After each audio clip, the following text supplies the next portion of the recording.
హ్యాండ్లో వచ్చే చెక్క, మనం బాడీలో వచ్చే చెక్క రెండు సమంగా రావాలి. ఎన్ని కుచ్చులు వస్తాయో ఆ పక్క కూడా అన్ని కుచ్చులు రావాలి. 1 2 3 4 వచ్చింది కదండి, 5 వచ్చింది కదా సెంటర్ ఆఫ్ పాయింట్ చెక్క. ఇప్పుడు మళ్ళీ 5 కుచ్చులు రావాలండి. 1 2 3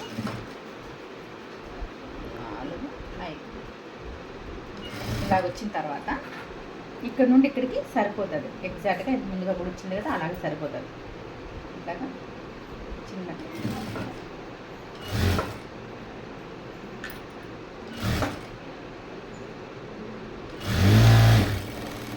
ఇప్పుడు ఇలా వేసుకున్నాం కదా. ఇప్పుడు దీనికి రివర్స్లో వేసుకోవాలండి.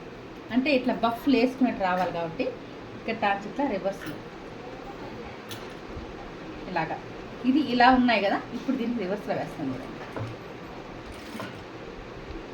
ఇలాగా సన్న కుచ్చులా పెట్టుకుంటుంది.